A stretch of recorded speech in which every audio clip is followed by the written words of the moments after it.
Hi viewers, if you've tuned into this video, you are likely familiar with the annoyance of not being able to just go try a bunch of triggers at the same time, run them on various types of targets and situations, and determine which has a style or attributes you are seeking. It isn't just the pull weight, but the travel that many people pick up on, and depending on your plan for the trigger, that can affect your decision. You may want different values for a home defense gun compared to a competition gun, even if you want the triggers to both be two-stage setups. Maybe you like a straight trigger bow, let's say, but that doesn't mean you want the same take up, let off, over travel, or what have you for guns meant for different roles. And there is a problem in that finding those values, or how those values translate to what you feel when comparing triggers, isn't that easy from some graphs or numbers on an ad. There's a lot of fluff out there on forums about how X or Y trigger is the best, but we all know the feel is subjective, varying by a person's bias for what they like, their experience across a number of triggers, and what they're even doing with the rifle, or who bought them the trigger. So what I'm going to show in this video are some measurements off several triggers as well as visual references to hopefully be able to help you narrow down what kind of attribute values you think fit your needs. I don't have a fancy trigger test machine, but instead simply use tape to mark index points on the trigger guard of the various stages and travel lengths, and then measure those distances with digital calipers. The grid paper shown in the video is just for visual reference.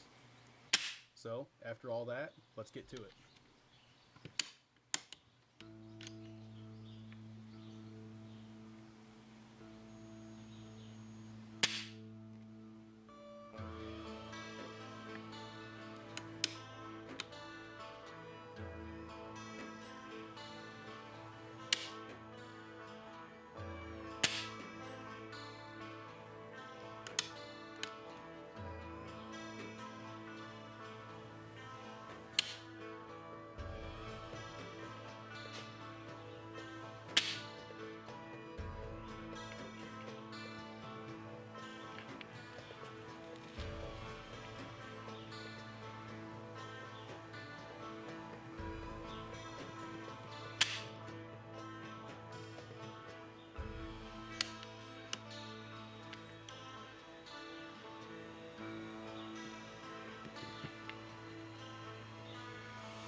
As you can see, we have some triggers that are meant for duty guns and some that should only be used in competition guns. Some are single stage, some are two stage. Hey, that isn't fair to compare them, someone may claim. Well, this isn't meant as a comparison as they serve different roles. But instead, I'm giving reference numbers across all of them to hopefully help give you an idea of how the measurements translate to how they act and what you feel. Hopefully those visuals and measurements helped you get an idea of what kind of trigger performance you are seeking. If you have any questions about observations, comments, or questions, or my opinions on any of these particular triggers, feel free to hit the comment section. Links to the manufacturer sites are listed in the description. Until next time, stay safe and have fun.